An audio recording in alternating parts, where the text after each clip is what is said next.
É como o Henrique explicou na aula passada. É pegar isso aqui e ir tirando aos pouquinhos. Tira a parede, desmonta uma sala, aí vai descascando, vai rompendo. O destruir é chegar com a máquina ali e pôr tudo no chão. Acabou, limpou o terreno. O desconstruir é aos poucos. E é o que nós estamos vendo acontecer. Desconstruir, desfazer o que já estava construído e ir construindo algo novo no lugar, frequentemente fugindo da tradição. Vou pegar uma coisa rapidinha. O que é que estão fazendo com os super-heróis hoje? Eles estão trazendo uma outra história, uma outra versão, onde os super-heróis, eles não são tão bons como nós achávamos que eles eram. Hoje você vai e assiste o filme do Coringa. Quem é que assistiu o filme do Coringa? Diz que é muito violento, né? Eu não tive coragem de assistir ainda. Mas, segundo as pessoas que eu já conversei, o Coringa, no fundo, neste filme, ele tem desculpas, ele tem razão, ele tem motivo de ser mal. Ele não é mal porque ele nasceu mal. A circunstância, a vida, as pessoas que estavam à sua volta, que levaram ele a ser daquela forma. Então a maldade não é escolha. Eu não sou má porque eu quero ser má. Eu sou má porque eu não tive uma boa infância, porque minha mãe me surrou, porque tive um pai que bebia muito. Então por isso que eu sou má. Não é por mim. A culpa não é minha. É isso o que está aí para nós. Então, com isso, eles vêm o quê? Desconstruindo tudo aquilo que a Bíblia vem dizer. É meio que a vida educando, né? A vida selvagem educando o Coringa. Primeiro tópico, feminilidade. Até o final da lição eu vou saber falar essa palavra de cor salteada. Feminilidade. É só fazer aos pouquinhos, né? Que aí sai. Feminilidade bíblica. Vamos falar um pouquinho dessa feminilidade bíblica. Ela se refere aos princípios e ensinamentos encontrados na Bíblia sobre o papel, a identidade e as características das mulheres de acordo com a vontade de Deus. Bíblica. O Senhor criou o homem e o Senhor formou a mulher. Não foi o homem quem fez a mulher, foi o Senhor. E o Senhor fez tanto o homem quanto a mulher para um propósito. Não é porque ele não tinha o que fazer, ficou com vontade de fazer alguma coisa. Sabe quando a gente está em casa? Não tem o que fazer. Ai, que vontade de comer um brigadeiro. Você vai lá, junta lá. Fez. Não foi assim que Deus criou a mulher. Ele viu a necessidade de Adão ter alguém à sua altura. Não inferior e nem superior, mas à sua altura. Então o papel da mulher, de acordo com a vontade de Deus, é o que nós vamos estudar um pouco nessa lição. Aí eu vou dizer assim para os irmãos. Qual é a diferença da masculinidade e da feminilidade de acordo com a Bíblia? A masculinidade, o que nós aprendemos na aula passada? Vamos lá? Ninguém estava aqui na aula passada? Homem é homem, mulher é mulher, menino é menino, menina é menina, né? Vamos lá? Vamos, irmãos, esqueceram? A masculinidade é o quê? Para que o homem foi levantado e colocado no jardim? Para poder produzir, criar. Para o quê? Não entendi. Tem autoridade no seu lar? Tem autoridade no seu lar? Ele iria produzir, ele iria criar, ele ia inventar um monte de coisa. E administrar a terra. Boa, gostei. Então, a missão do homem é liderar, dar direção, direcionar. Não é nosso da mulher, é de vocês homens. Liderar, dar direcionamento. Então, liderar com amor, servir e proteger, refletindo o papel de Cristo com a igreja. E a feminilidade, por outro lado, engloba as características como graça, beleza, sensibilidade e apoio, refletindo a relação da igreja com Cristo. Então, a missão das mulheres é serem auxiliadoras, mães e cuidadoras. Se você falar isso para uma feminista, ela vai rir na sua cara. Ela vai te unhar. Fala, o que é isso? A mulher foi feita para ser mãe? Dona de casa? Calma que a gente chega lá. Então, a feminilidade, por outro lado, ela engloba... Tá, isso aqui eu já falei. Ambos os sexos são igualmente valorizados e complementares, com papéis únicos que se encaixam numa harmonia que glorifica a Deus. Então, a masculinidade e a feminilidade, elas são necessárias. Quando a gente vê Paulo falando de que Cristo é a cabeça da igreja, né? E o homem é a cabeça da mulher. Paulo ele vai fazendo um paralelo, e aí quando você olha, Cristo, ele é o líder da igreja. Não é ele que lidera? Sim. Cristo veio para ser servo. Jesus serve a igreja. E Jesus, ele é o quê? O protetor da igreja. Como noivo, ele protege, ele serve e ele lidera. E nós, como noivas, somos o quê? As que auxiliam na sua missão. As mães, nós como igreja, somos os que geram. Não é Jesus que desce na terra e vai pregar o evangelho. Somos nós que geramos. Como o quê? Como noiva, como igreja. E somos também, como igreja, os cuidadores. Então, o mesmo paralelo que o Senhor faz para o homem e para a mulher, ele faz para Cristo e igreja. Vocês conseguiram entender? Amém? Amém.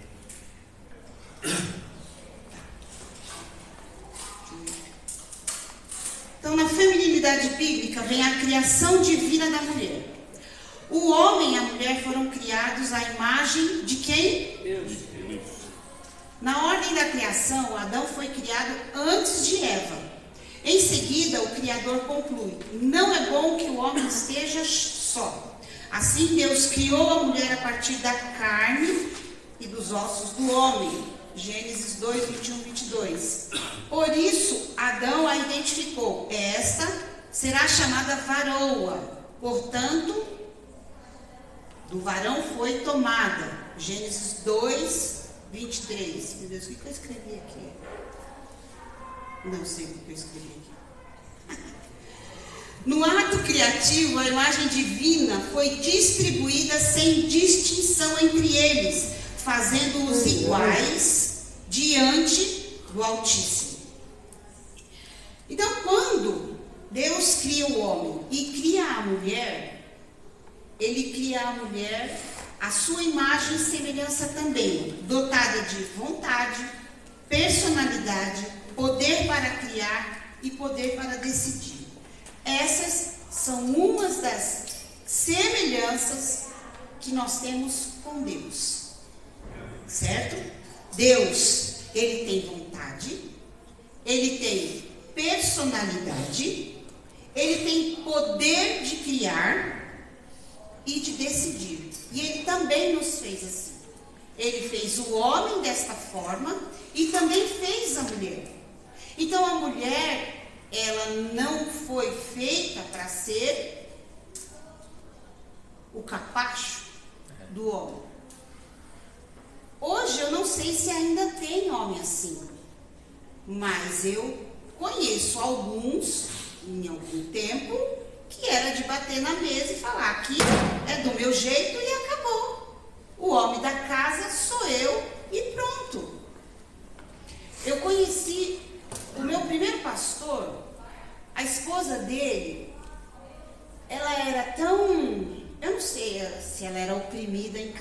eu sei que o que refletia para nós, né, ou pelo menos para mim na igreja, é que ela não tinha nem nome. Se ela fosse ao culto ou não fosse, a gente nem percebia, porque ela não falava. Ela era uma mulher magrinha, pequenininha, ali ela sentava, abaixava a cabeça dela.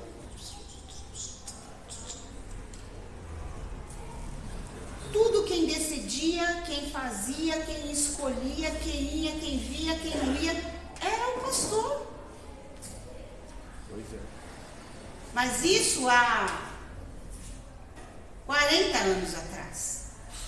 Quanta coisa não mudou de 40 anos para cá. Então eu não sei se ainda existe homens que batem na mesa e falam: aqui é do meu jeito. Eu sei que a geração que está chegando não é assim. A geração que está chegando é o contrário. São elas que batem na mesa e falam: aqui é do meu jeito. Né? Os casamentos hoje está vindo uma geração inversa. Mas nem é para o homem bater na mesa e dizer é do meu jeito, e nem a mulher falar não, eu quero assim e acabou.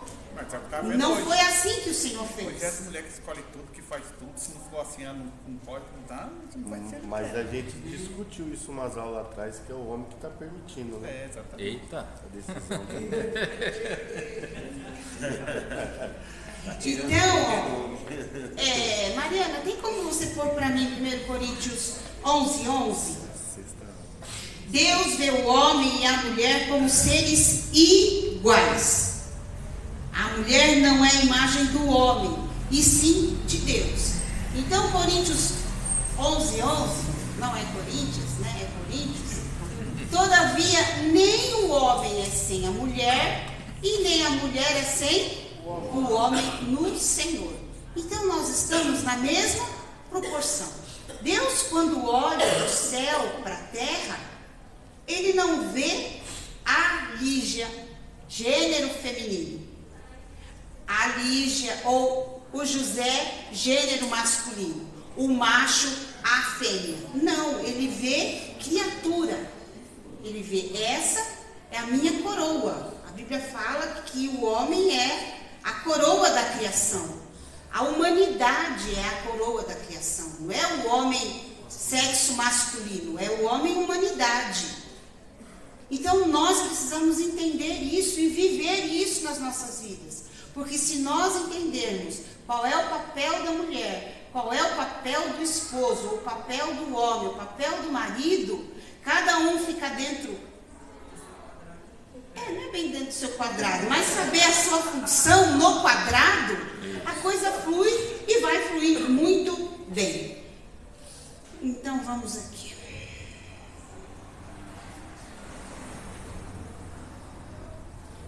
Uma coisa que eu estava estudando e eu achei interessante é que Eva foi feito dentro do jardim.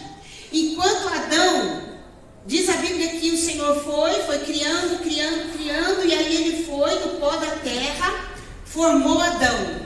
E depois que ele forma Adão, ele vai e cria o jardim e põe o homem dentro do jardim. E aí então ele fala: Adão, sobre tudo governarás, você vai dar nome e tal. Então Adão ia tal. E aí chegou uma hora que ele viu que dar nome para os bichos, dar nome para as coisas, não satisfazia Adão. Então Deus vai e fala: opa, está faltando alguma coisa. Veio para a segunda parte da minha criação, vou criar a mulher. Então põe Adão para dormir, e a Bíblia fala aqui da sua costela, ele vai e forma Eva. Mas eu creio que na formação de Eva, o Senhor deve ter colocado prestado mais atenção, porque a mulher ela é tão diferente biologicamente do homem. E nós não nos criamos, foi o Senhor quem nos fez assim. Então foi Ele que colocou cada coisinha em nós, boa ou ruim. Menopausa é bom? Não é, mas foi o Senhor quem pôs. Muitas outras coisas são boas na mulher? Não são, mas foi o Senhor que pôs, para fazer diferença entre homem e mulher. Mas, então quando Eva acorda, quando a Eva, ela vem para a vida, ela abre os olhos, o que ela vê? Ela está no jardim. E diz que isso fez uma marca na personalidade da mulher. Pode ver, irmãos, quem que trabalha com o belo? São as mulheres. O homem, a visão dele diz que é telescópica, é longe. A mulher é microscópica. Detalhista. Vou dar um exemplo. Às vezes, teve uma vez que eu falei assim, pastor, eu não chamo ele de pastor, né? Eu chamo ele de Zezinho. Dá uma olhada aí. Não, meu José é só para algumas horas. Não, gente, é Zezinho. Zezinho? E na hora da raiva? Não, na hora da raiva não. Na hora da raiva é José. José. Eu falei, dá uma olhadinha na igreja, vê se tá boa pro culto à noite. Se não tiver, eu vou um pouquinho mais cedo para dar uma ajeitada. Aí ele falou assim, não, tá tudo certinho. Eu pedi para um irmão e dar uma olhada. O obreiro veio, olhou e falou, pastor, tá tudo certinho, pode falar para a pastora que tá, joia. Ele falou para mim, tudo bem. Quando eu cheguei aqui, não estava tudo certinho. Peguei a vassoura, fui varrer, a gente foi ajeitar banheiro. Por quê? Porque a visão do homem é macro. E a gente não, a gente vê o fio de cabelo que está aqui. Quanto fio de cabelo. E não é porque nós somos chatas, é porque o Senhor nos fez assim. E é necessário, para determinadas atividades, esse lado da mulher, que é o lado criativo. Me parece até um dom, né? Só quem perdeu por isso foi os bichos, não foi tudo sem nome. Ficou sem nome? Então você descobriu a mulher, não perdeu o dedo e botou o nome dos bichos. Eu já tinha colocado já. Não, aí vem algumas sugestões, aí ela começou a dar sugestão. Pode ver, se for atrás, se a gente achar um escrito lá de Adão, vai ter muito animal que quem deu o nome foi a mulher. Porque ele já estava cansado, já não tinha mais criatividade. Aí ela foi e deu o nome. Amém? Então, a Bíblia diz que Deus criou o jardim e colocou Adão dentro e a mulher fora. O homem é razão. Nós já vimos muito o pastor falar aqui, né? Homem, razão, mulher, emoção. Mas há exceções. Tem exceções que mulher é que é o melindroso, o dodói, e a mulher, quer dizer, o homem é melindroso, né? E a mulher é que é firme, grosseira. Mas isso é exceção. Na maioria das vezes, o homem é razão e mulher é emoção. O poder de criação, visão microscópica, o poder de desenvolver e criar o belo. A mulher traz dentro de si a impressão do Éden. Valorize sua mulher, viu, meu irmão? Você tem uma mulher em casa? Valorize. Vamos lá. Eva e Adão foram criados iguais em pessoalidade, valor, honra e respeito. Porém, essa igualdade não quer dizer uniformidade de papéis. Já falamos sobre isso. A Bíblia ensina a igualdade de ambos, mas também deixa claras as funções distintas de cada um.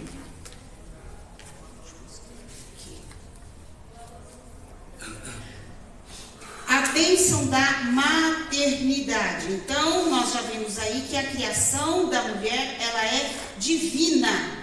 Foi o Senhor quem quis criar a mulher. Estava nos planos de Deus. A bênção da maternidade. No mandato criacional, Deus ordenou ao homem e à mulher frutificar e multiplicar-vos e encher a terra. Foi o mandamento que o Senhor deu lá em Gênesis 1:28. Obviamente, uma tarefa impossível para Adão realizar sozinho. Aqui a gente já quebra algumas coisas. As pessoas, alguns países aí já aprovaram o casamento de sexos, pessoas do mesmo sexo, né? E é uma, assim, aqui no Brasil, ela não é abertamente, mas se for a um cartório, você consegue fazer um contrato de casamento, de união, Mas se nós formos olharmos biblicamente, Quando Deus cria o homem, depois ele cria a mulher, ele fala assim: deixará ao varão a sua mãe e ao seu pai, e unir-se-á à sua mulher. E os dois se tornarão uma só carne. E a partir de então vem o frutificar e multiplicar. Polo positivo, não frutifica. Negativo e negativo, não frutifica.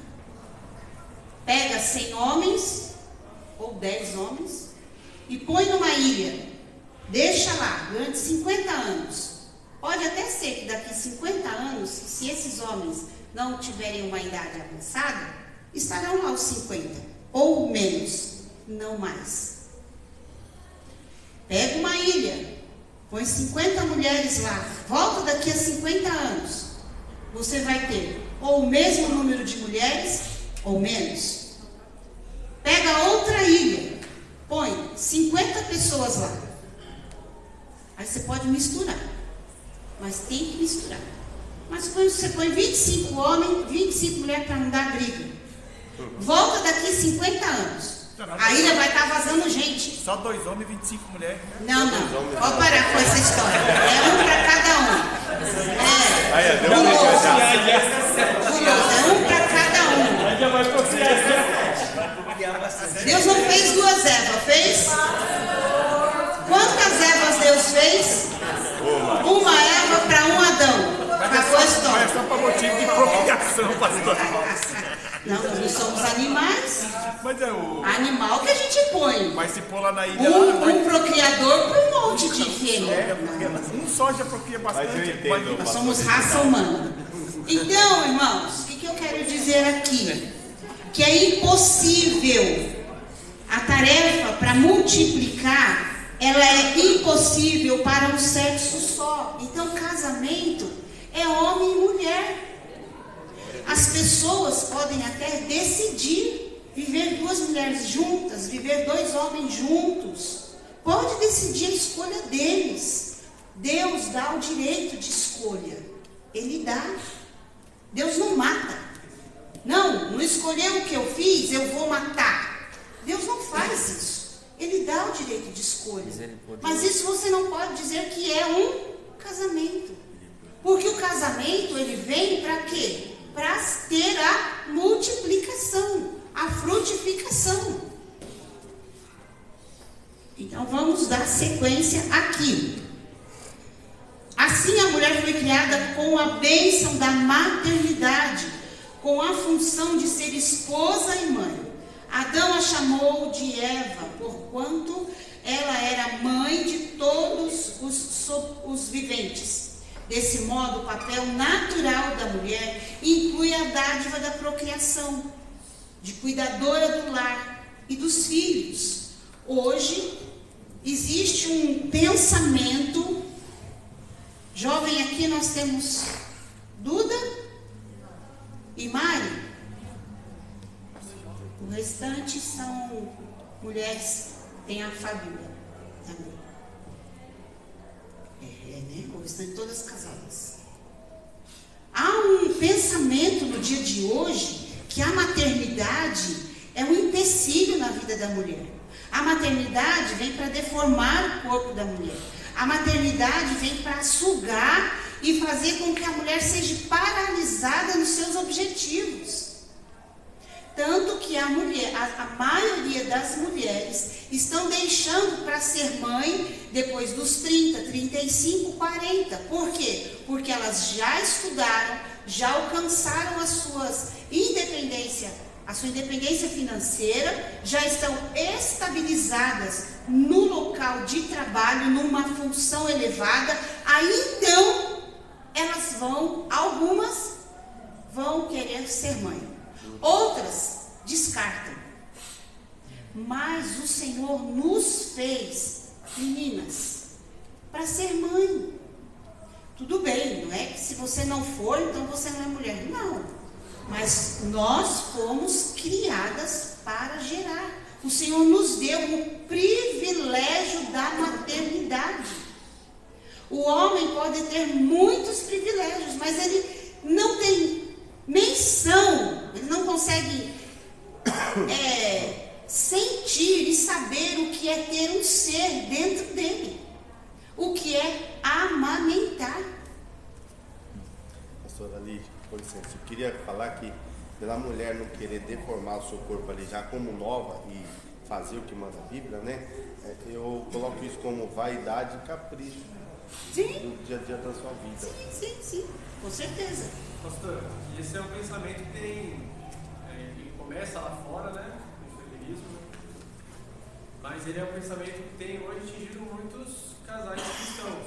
Muitos casais cristãos hoje não querem ter filhos. Também. Não querem ter filhos porque tem essa visão de que vai me atrapalhar financeiramente, de galgar o que eu quero, de ter uma vida financeira estável.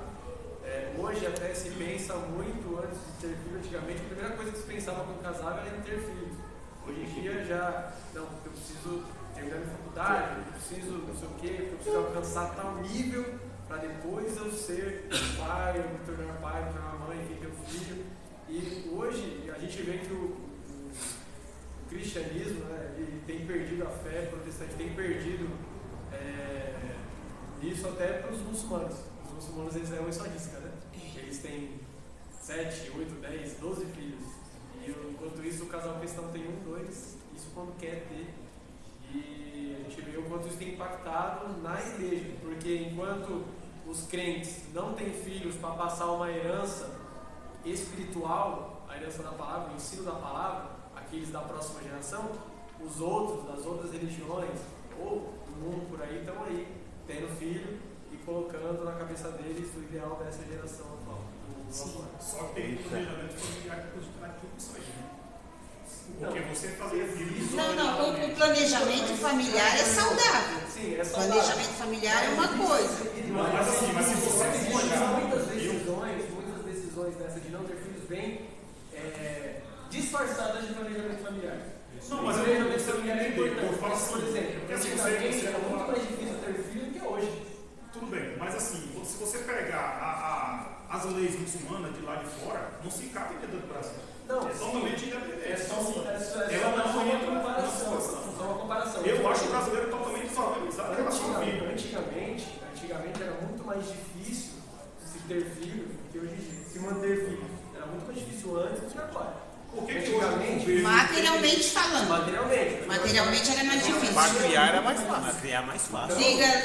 Então qual que é a desculpa que o pessoal usa hoje para não ter filho? Porque as condições financeiras não dá. Mas antigamente, os nossos avós, bisavós, eles tinham 2, 3, 4 filhos, largavam filhos sozinhos em casa, mais velho, cuidando pequeno para ir trabalhar e tal. E onde comia um, comia 10 e...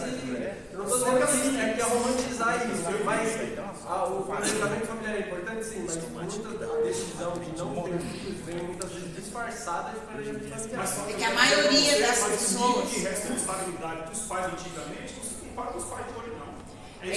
É que a maioria dos casais hoje, eles vão empurrando, postergando a palavra, né? E quando vê, já tem 10, 15, 20 anos de casado. Aí às vezes já não dá mais tempo. Perde o interesse. Fala, Lindbergh, reverendo, como diz. Vai ser voz do filho. Então, pastora, a questão do nosso trimestre, nesse trimestre vocês estão falando sobre o império do mal, não é isso? Sim. O espírito de Babilônia atuando na igreja. Ok. Toda essa questão de pensamento, dessas decisões que os cristãos estão tomando, por exemplo, vamos dizer assim, que a maioria dos cristãos estão tomando as suas decisões mediante a sociedade em que está vivendo. Não Então, perante a Bíblia. Não de perante acordo com a Bíblia. Não. O Henrique falou alguma coisa que é bastante importante, a questão de passar a sua cultura, a sua espiritual. A sua herança espiritual. Isso, é o legado que nós temos que estar passando. E isso, se nós basearmos a nossa vida, a nossa conduta, não pela palavra de Deus, mas pela sociedade em que vivemos, é como a própria palavra, o próprio Cristo falou, aquele reino dividido por si mesmo não persistirá, vai ser destruído. E eu pego um gancho nisso, mães. mães que estão aqui. Nós falhamos nisso muito. As mães da minha década, ou perto da minha década, eu assumo a minha responsabilidade nisso. Eu não tenho importância de passar isso para minha filha. O importante é você ter uma família. Porque o meu objetivo lá não era ter família. Era assim. A tranqueira que eu seria. Você vê, eu vou ler a história da primeira feminista aqui para vocês. Eu fiquei impressionada. Eu ouvi a história dela e depois eu entendi por que ela tomou aquilo ali. Por que ela se decidiu a ser daquela forma. Então, nós corremos tanto, as minhas amigas, as que foram mães junto comigo, é na rua, chegando de manhã, saindo de manhã e chegando à noite, saindo de manhã e chegando à noite. Nós transferimos a criação dos nossos filhos para quem? Para a menina da vizinha, para a irmã mais nova, a caçula, para as escolas. E aí as cresceram como? Não gostando de serviço de casa. Serviço de casa é castigo. Cozinhar. Gente, não sei saber cozinhar. E não é uma ou outra. É um número grande. Mas cozinhar para quê? Minha mãe cozinha. Então a mãe sai de manhã, chega à noite, vai fazer a janta e às vezes a menina está em casa. Mas ela não tem prazer. Por quê? Porque eu, mãe, não pensei nisso. Eu não eduquei ela para ser mãe, para ser cuidadora, para ser auxiliadora. Por quê? Auxiliadora, ajudante geral de homem? Não. Eu vou ser a Lígia. Isso não se aprende. A juíza. E se o José não tiver, eu me mantenho. Entendeu? Mas E é um pensamento errado. Oi? Esse planejamento familiar que eu também tenho. Então, mas o planejamento familiar no Brasil está errado. A base estrutural de uma família que hoje não tem mais um diálogo de mãe com filho, de pai com filho. Então nós perdemos. Então as mães que estão aqui, se você tem filha ainda pequena ou é jovem dentro de casa, pede sabedoria e graça para estar instruindo. Filha, o sonhar com um casamento não é feio, não é mau. Enxoval, quem é que faz enxoval? Acho que as meninas não sabem nem que se fazia Você isso. está falando aí onde eu queria falar. O planejamento familiar no Brasil é errado. É erradíssimo. Porque o planejamento familiar no Brasil só começa para quê? Quando a menina está grávida. Aí tem um planejamento familiar. Tá, mas isso é lá. Nós estamos falando para os que estão Então, dentro da casa do isso, por Senhor. exemplo, na Europa E eu o não planejamento tive familiar esse começa no namoro da ensinamento. filha. Eu, quando era jovem, eu não tinha esse ensinamento, porque os pastores ainda não tinham, eles ainda não tinham detectado essa semente. Porque a desconstrução, ela vem aos pouquinhos. Mas ela já estava lá quando eu era jovem. Tanto que quando eu era solteira, eu corria de moço que falava que mulher não podia trabalhar.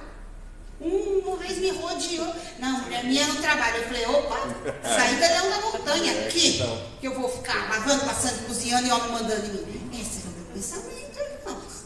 E eu nunca tive uma instrução na igreja para dizer que esse papel de cuidar do filho, de ensinar, de dobrar o joelho, de orar junto, de fazer um arroz, de ensinar a fazer uma comida, cuidar de uma casa, é para quê? Para afirmar a família. Família onde o pai é provedor, é cuidador, é líder. A mãe, ela ama ser mãe. Ela ama cuidar, ela é a administradora. Os filhos crescem pessoas saudáveis, estruturadas. Por que nós vemos, já está caminhando para um lugar que eu nem pensei, por que hoje nós vemos tantos adolescentes com desejo de suicídio, de morte? Porque o que eles veem à sua volta?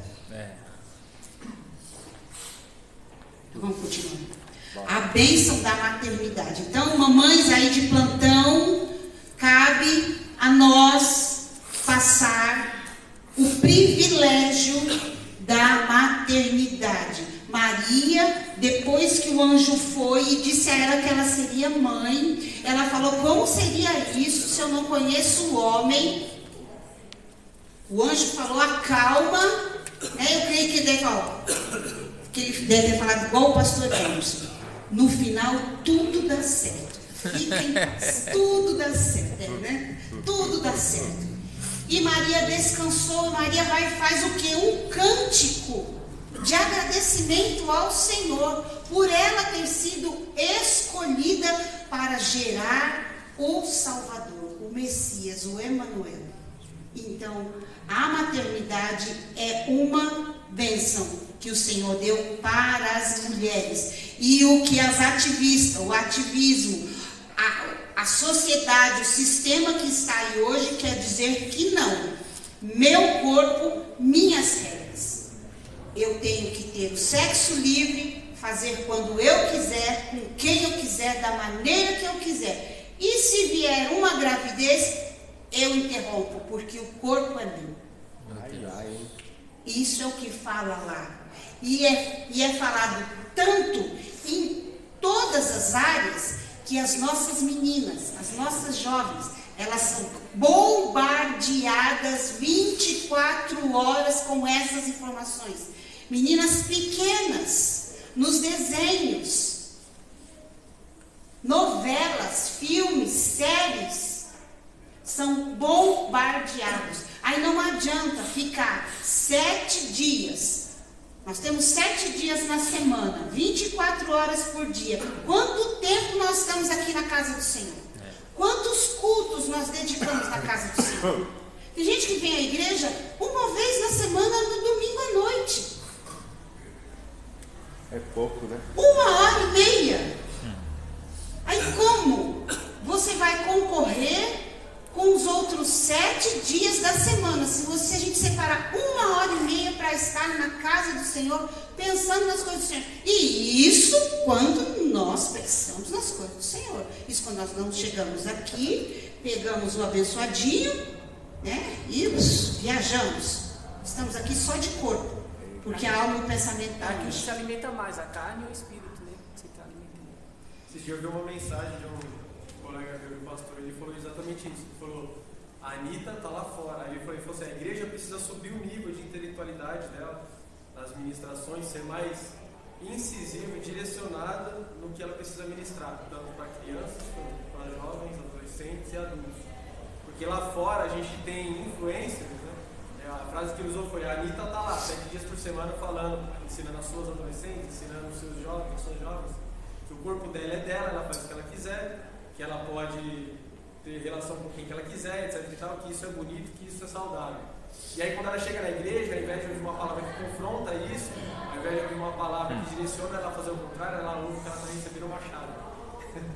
Ela ouve que ela tem que decretar, que ela tem que declarar que ela não aceita, que ela não pode aceitar uma prova, enfim. Então o comparativo que ele usou foi isso. Lá fora estão ensinando várias coisas para a nossa juventude e para os adolescentes. Aí chega aqui na igreja, não tem uma ministração direcionada para eles contra isso.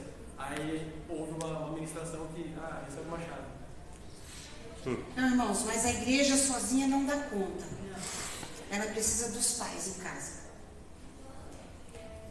Só complementando, eis um problema. Temos um problema. Sim. Porque no meio cristão existem frentes que são a favor de aborto, vamos dizer assim, da sexualidade livre da mulher. São 2 grupos. Deixa eu falar aqui rapidinho. É a CDD, que a gente fala no meio cristão, né? É a... Rapidinho, não.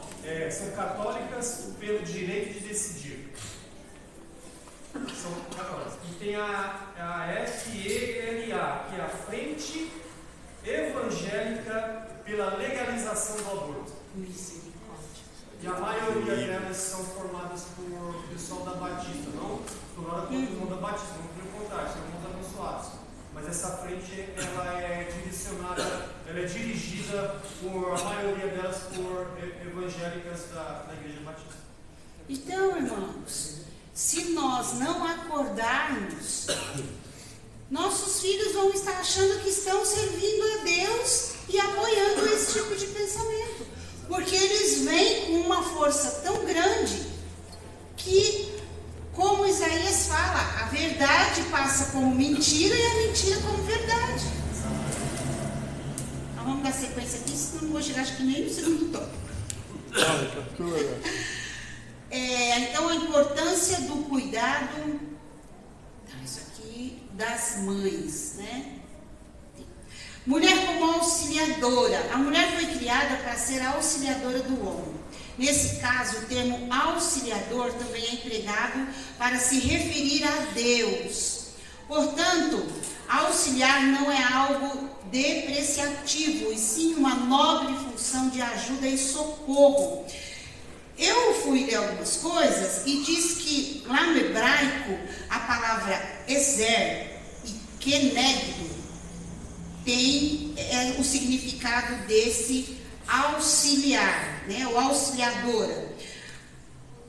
O termo hebraico usado para designar essa mulher significa prestar auxílio, socorrer, salvar. Em muitos trechos da Bíblia, a expressão é usada para se referir a Deus, vindo socorrer a humanidade. Então, quando fala auxiliar, não é aquele auxiliar de cozinha, sabe? O auxiliar de cozinha que só pica, corta cebola, descasca alho, lava... Não é esse auxiliar. Não é essa auxiliadora que o Senhor fez à mulher. Auxílio de socorro. Cadê onde que eu anotei aqui? O Salmo 33 e 20, põe aí para mim, Mário, por favor. 33 e 20 vai dizer assim, a nossa alma espera no Senhor. Ele é o nosso auxílio e o nosso escudo. Essa palavra é a mesma que está lá para quando Deus criou a mulher e disse que fez uma auxiliadora. Ali não é um auxílio de uma função menor, é o auxílio de socorro. Então, a missão do homem, quando Deus cria a mulher para estar do lado do homem, é para ele ter o quê? Para dividir a tarefa, para estar junto. Por isso, submissão. Quando a gente fala submissão, não é como o subtenente, que ele só age se o tenente não estiver. Não é um chefe que é o segundo assume quando o primeiro não está. Não. É uma missão conjunta. A missão dele é a minha missão. Mas ele é o líder. Então eu estou junto com ele. Então eu sou submissa à missão que ele tem. A minha missão é conjunta a dele. A missão da mulher é essa. Então vamos lá. Auxiliadora. Isso foi assim porque Adão convivia com todos os seres criados, mas não achava auxiliar semelhante a ele, capaz de suprir essa necessidade. Então, por esse motivo, Deus fez a mulher para cooperar com o homem, não como alguém inferior, mas como complemento de suas igualdades e diferenças. Essa complementaridade mútua é necessária à formação do casal, a procriação, satisfação sexual, vivência afetuosa e prazerosa para cumprir a vontade de Deus. Então a mulher não está nem abaixo e nem acima. Há uns anos atrás, a mulher não tinha poder de fala, ela não tinha poder de voto. O que o homem dizia é igual a Deus. Deus disse, é. O marido disse, é. Acabou. Mas isso há muito tempo atrás. E hoje, nós estamos vivendo o inverso. Hoje, as mulheres estão o quê? Empoderadas. Elas querem estar acima. É uma briga para disputar quem é mais. E reino dividido é o quê? Reino fraco. Casa onde marido disputa força com mulher, mulher disputa força com o marido, é um desestruturado. É um lar cheio de conflitos. E isso reflete onde? Nos filhos, que crescem sem um fundamento emocional. Crescem desestabilizados, inseguros. Crianças, nós vemos jovens, muitos jovens, que a autoestima é lá embaixo. Eles têm um sentimento de inferioridade muito grande. Por quê? Porque vivem em um ambiente que não criou, não cuidou das suas emoções.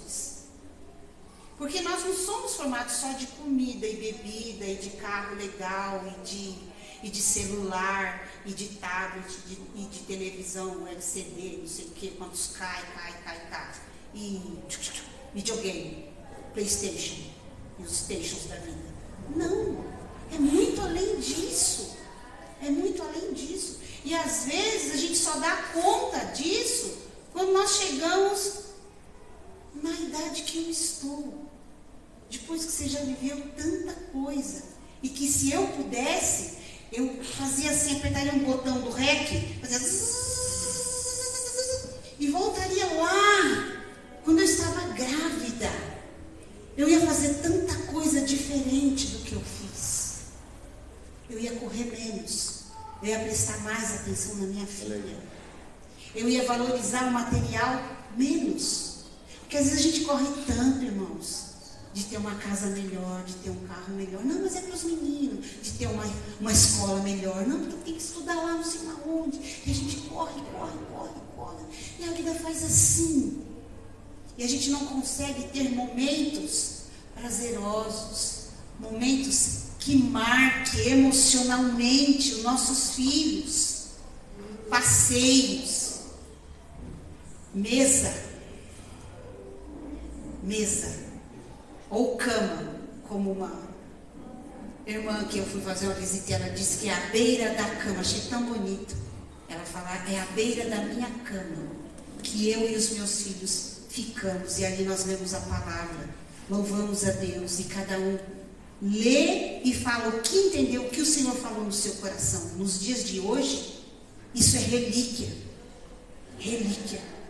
Se todos nós tivéssemos esse costume. Então, seus filhos são pequenos, Henrique e Amanda, senta na mesa, dá a mão e ora na hora de comer.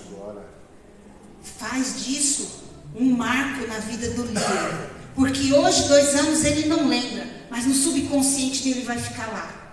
O dia que ele tiver 4, 6, 8, ele não vai levantar na mesa e sair.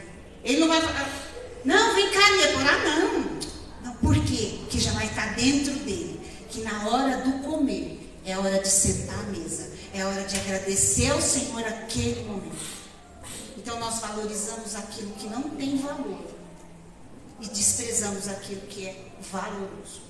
Então vamos continuar aqui. Vamos para lá. A desconstrução da feminilidade. O ativismo feminista. O ativismo feminista, irmãos, ele veio em 3 ondas. A primeira onda foi em 1897, com o direito a voto. A segunda onda veio em 1960, pedindo igualdade legal e social. A terceira onda em 1990, aí já veio pedindo a abolição dos estereótipos baseados em gênero. Luta para colocar a mulher acima do homem, isso já é agora, né? O empoderamento deve ser refutado. E aí, eu fui assistir, eu vou fazer comercial aqui, mas eu não ganho nada não, tá, irmãos? Eu assisti, olha, só porque eu ia fazer, foi embora, de Lisboa.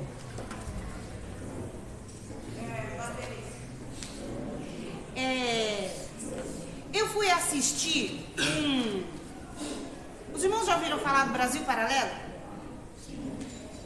Quem não tem, se puder assinar lá, não é muito caro, R$19,90. Tem uns documentários muito bons. Não é pregar sobre religião, mas é dentro daquilo que nós cremos. né, que é dentro da base da família judaica cristã. E eu fui assistir sobre o feminismo.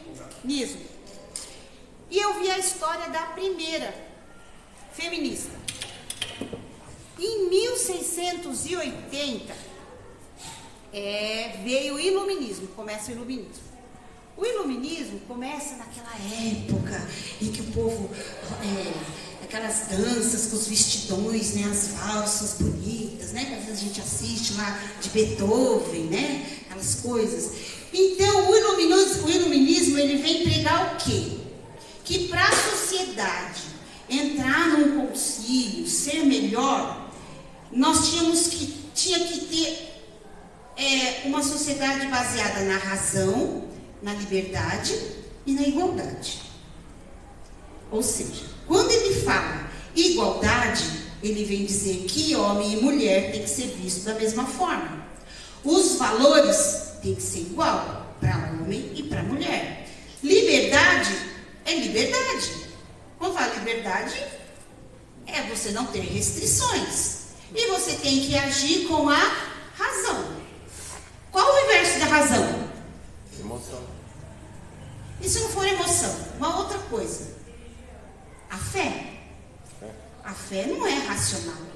Se for colocar a razão, fé é acreditar naquilo que não vê. Você tem certeza que existe um Deus, que ele é 3 pessoas em uma? Não. Fé, né? Você vai à ciência, você é diagnosticado com um tumor maligno.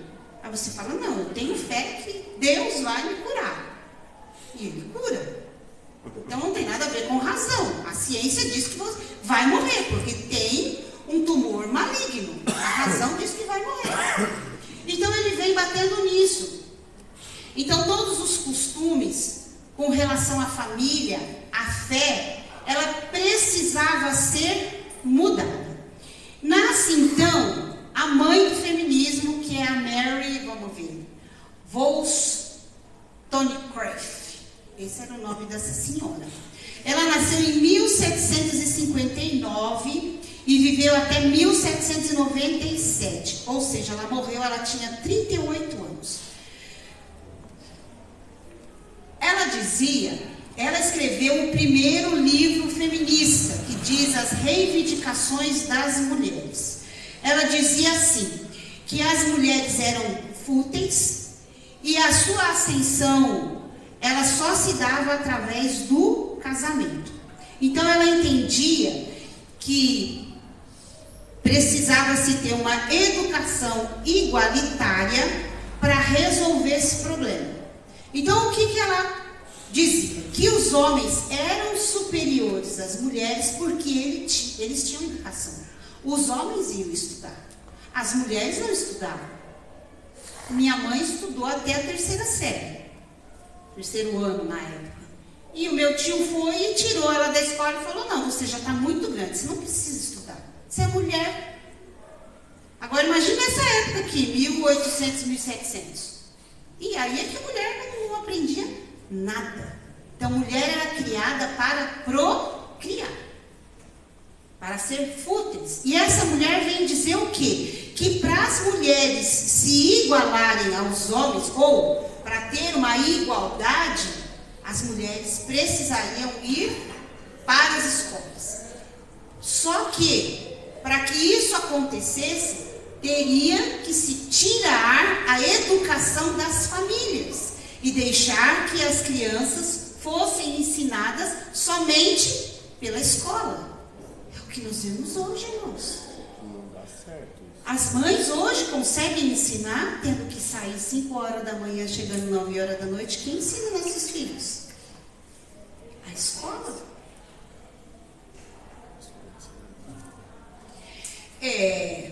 Para Mary, uma educação laica, antirreligiosa e amoral é que conseguiria trazer essa igualdade. Então era necessário que se tirasse as crianças dos seus pais para a escola dar uma nova orientação às crianças, principalmente às meninas.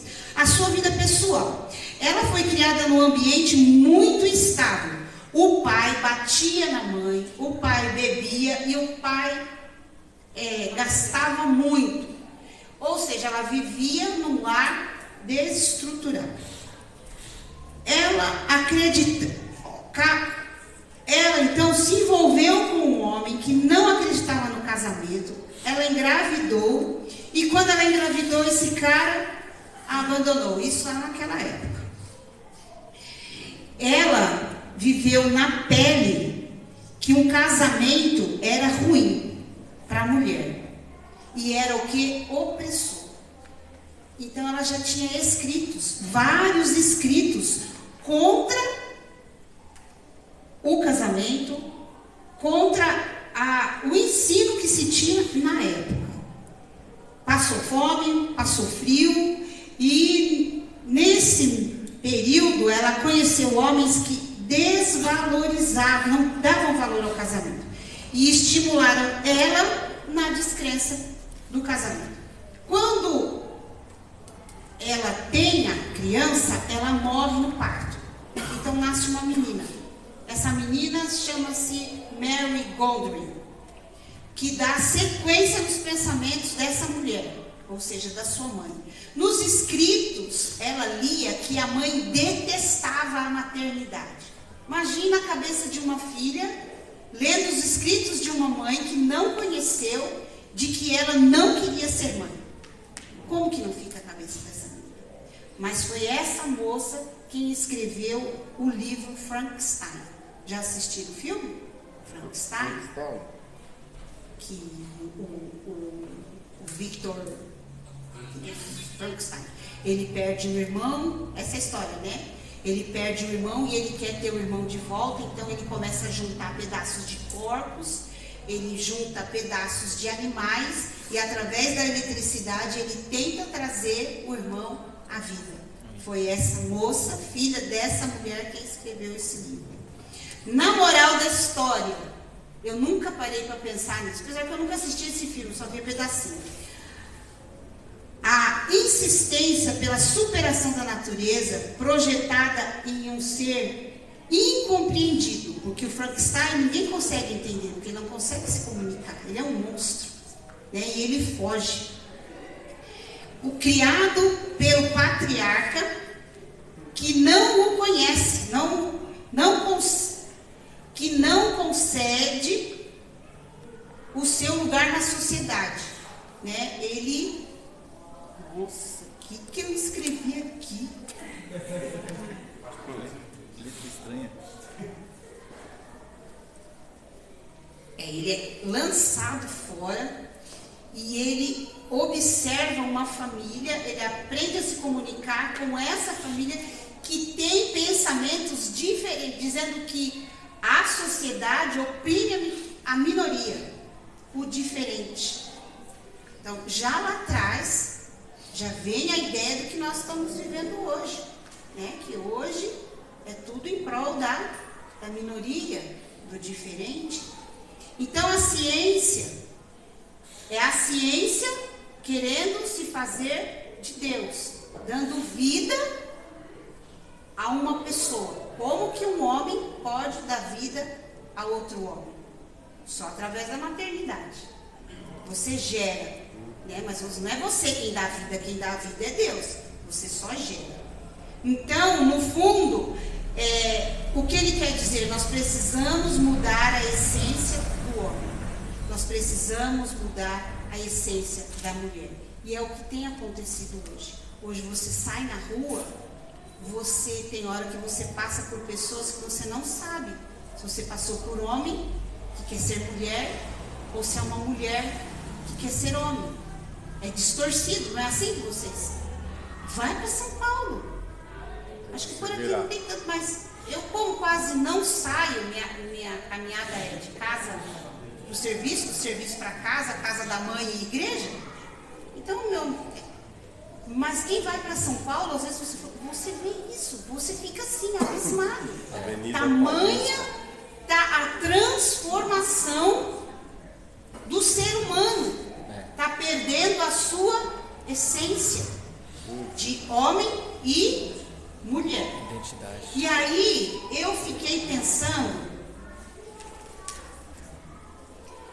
no seguinte: se essa Mary, se ela tivesse um pai que fosse um líder com amor, uma mãe que fosse uma mulher virtuosa, um pai provedor, um pai protetor, uma mãe que estivesse com ela, dizendo: filha, Deus me deu o dom de gerar, e você nasceu mulher. Você é o nosso fruto, é o fruto do nosso amor. Será que essa mulher teria sido a primeira feminista da história? Só que ela não tinha que ter estudado, né? Não podia ir para a escola.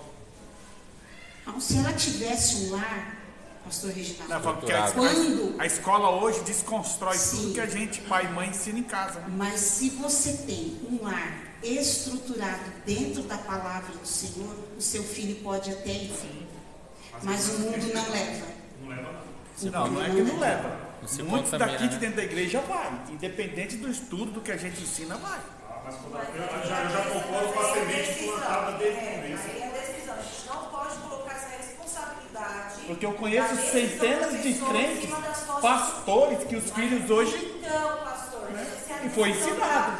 Foi ensinado, mas é a decisão da pessoa o caminho tomar. Então, é o que eu tô Não falando. pode colocar a responsabilidade nas costas do pai e da mãe que ensinou e a pessoa foi para o caminho. Irmãos, Então, nós mas estamos é falando... porque no meio dos dois houve um terceiro. Deixa eu explicar uma coisa aqui. Nós estamos falando de maioria. Em tudo existe exceção. E nós estamos falando de relacionamento saudável. Nós não estamos falando de crentes. Não é ser criado dentro de um lar cristão. Porque tem muita gente que é criado dentro de um lar cristão que é um lar tumultuoso. É um pai que vive uma farsa. Ele é uma coisa dentro de casa, ele é outro na rua. Ele não exerce essas funções que Deus colocou para ele exercer. Fora que não ensina da maneira correta. Não. Ensinar e falar, não pode. Então, é um conjunto de coisas. É um conjunto de coisas. É você ser e você ensinar. Se você é e ensina, a tendência é ser bom, não ser ruim. A tendência é essa. A probabilidade do acerto é muito maior. É claro que não tem como você, às vezes, impedir, porque filhos, como diz uma certa propaganda, é pedaço da gente com vontade própria. Chega uma hora que eles decidem alguns caminhos que a gente não ensinou, mas tem muitos pais que a responsabilidade, que os filhos estão lá fora porque eles não viram e não conviveram dentro de um lar sadio. Um lar sadio, um lar com base na Bíblia. Não estou dizendo, irmãos, um rótulo, porque rótulo qualquer um pode ter. Agora, ser é diferente. Eu posso me titular uma boa mãe, mas eu ser uma boa mãe é diferente. Então, nós temos que puxar cada um na sua responsabilidade. Claro que a gente não vai, nós não estamos aqui para apontar culpados de nada. Nós estamos aqui para aprender e arrumar o nosso leme se ele estiver fora do prumo. Eu tenho um pensamento que se não fosse essa senhora aí que fez isso, com certeza o diabo iria lançar. Ah, sim, com certeza. Mas eu estou dizendo o seguinte, ela tinha tudo para ser isso mesmo. Irmãos, eu vou dizer para vocês, se Jesus não tivesse me encontrado, eu não seria coisa boa. Não, porque quando eu era pequena em casa, qual era o papel? Vou trazer um pouco da nossa intimidade. Qual era o papel em casa? Meu pai, quando saía para trabalhar, se minha mãe não ficasse chegavam. Então, quem era forte em casa? A mãe? Minha mãe. Minha mãe era provedora, era cuidadora, ela que decidia. E se ela não fizesse isso, a gente tinha passado fome. Então eu tinha um pai ali, tinha a posição do pai, mas ele não ocupava a função que o Senhor fez para ele ser. Ele estava afastado, estava desviado, minha mãe não era cristã, tinha os quebra-pau em casa? Tinha, não tinha Deus, não tinha Jesus. E o que eu queria aquilo ali para mim? Eu não. Eu queria mais era crescer, estudar e ó, pá, pipa na linha. E estudar não sei para onde, viver não sei onde, sozinha. Pipa na linha não, linha na pipa. É isso aí, vocês entenderam? Eu queria era voar. Mãe, ficou legal, né? Família, enxoval, que isso, Deus me livre. Mas sempre gostei de criança. No colo dos outros. Meus filhos, não era sonho da minha cabeça. Por quê? Porque eu não via em casa uma figura para eu querer ter do meu lado. Um homem como meu pai eu não queria. Eu amo meu pai. Continuo amando. Ele foi, está com o papai do céu, voltou para casa. Eu amo ele. Não abriria a mão do meu pai. Mas eu não queria um daquele modelo para mim. Queria não. E isso faz o quê? Isso mexe na cabeça das crianças, irmãos. Isso é muito forte. Eu não cheguei nem na metade do segundo tópico. E, pastora Lívia, a próxima aula é da senhora. É extensa. É difícil. Então, o ativismo feminista, ele vem o quê? Uma frase que eles dizem assim, ó: não se nasce mulher, se torna. Então eles dizem que o quê? Que nós somos o que somos porque alguém disse que a mulher tinha que ser. Mas por quê? Alguém nunca ouviu essa frase? Mas por que menino não pode brincar com boneca? Por que menina não pode brincar com carrinho? Qual o problema? De menina vestir azul e menino vestir rosa? Qual o problema? Não, nós temos que ter nossos filhos, eles têm que brincar com o que eles querem brincar e ser o que eles querem ser. E já tem gente aqui, quando eu falo aqui, igreja geral, pensando desta forma. Tem cristão hoje fazendo chá de bebê com roxo e verde. Misericórdia. Laranja e verde, não é azul e rosa mais. Porque pode nascer um menino. Então, está difícil. A coisa está difícil. A liberdade sexual. A Bíblia se refere... Nossa, os meninos já estão ali. Será que o pastor... Vocês ficariam comigo até às 10? Eu fico, hein? Fica? Tem café? Tem café. E cadê o pastor? Vai abrir uma Alguém vai exceção. falar com o pastor? Se ele deixar, eu vou. Se ele Vai deixar, eu abrir uma passo por aqui. exceção hoje, gente. Fazer igual o Lindenberg, parar no segundo tópico. Ainda bem que você é a primeira. A liberdade sexual. A Bíblia se refere ao sexo como algo prazeroso entre homem e mulher nos limites do... O quê? 5 minutos? Então, nos limites do casamento. A satisfação sexual deve ocorrer dentro do matrimônio e ser precedida de amor mútuo entre ambos. Está lá em Coríntios 7, 3, 4 e 5. Entretanto, para o feminismo, esse modelo é o quê? Repressivo e deve ser combinado com a busca da libertação sexual da mulher. Na defesa dessa ideologia, requer que nenhum modo de relação sexual deve ser considerado certo ou errado. Ou seja, cada um é dono dos seus sentimentos. Então, hoje, aqueles meninos estão ali, o que eu vou falar não vai ser novidade para eles, porque há uns anos atrás tinha que fazer separação. Porque se você falasse determinadas coisas, ia aguçar a curiosidade. Não, eles sabem muito mais do que eu. Os bobear, eles já viram muito mais coisas do que eu. Então, o que eu falar aqui não vai espantar. Hoje, o que o ativismo ideológico diz? Que, vou começar por baixo. Virgindade, isso é coisa de outro mundo. É vergonha uma mulher ser virgem, uma moça, uma menina, 15, 16 anos, ainda não ter transado. É piada. É chacota. Hoje, o que eles querem defender? A iniciação à vida sexual com 11, 12 anos, que é o que no mundo já existe. Um dia eu fiquei sabendo de esses fluxos de adolescentes, que é uma coisa assim, fora do comum. Que as meninas já vão sem as partes de vítima. Já vão sem calcinha. Não vou ficar enrolando não. Já vão sem calcinha. E aí, ó, são vários. Elas só vão sentando nos meninos. Depois aparecem grávidas que não tem nem como investigar quem é o pai.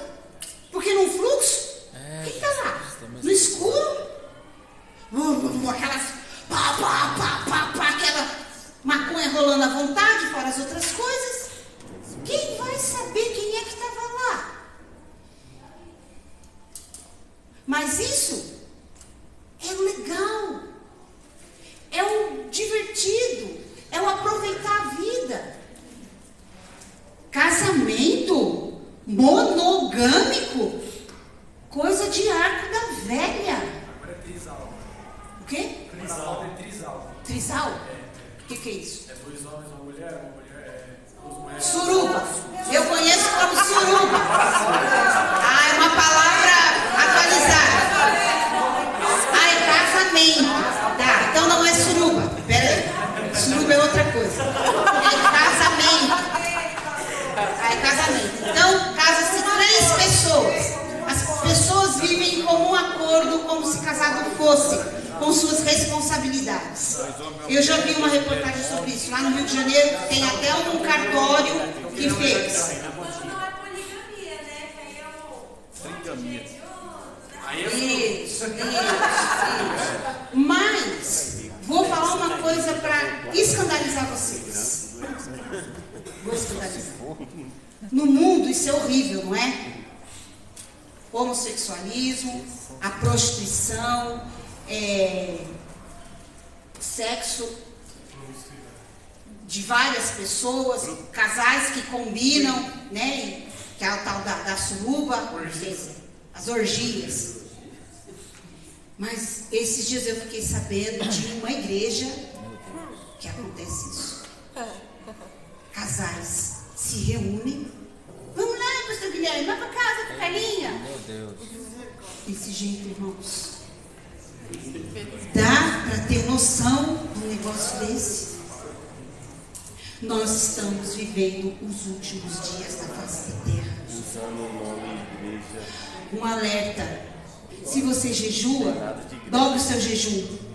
Se você ora, dobre o seu período de oração. Se você lê a Bíblia, dobre o seu período de ler a Bíblia, porque Jesus está às portas. Porque a nojeira é muito grande. E eles vêm cozinhando a cabeça dos nossos jovens, e não só dos nossos jovens, de pessoas da nossa idade também, os maduros.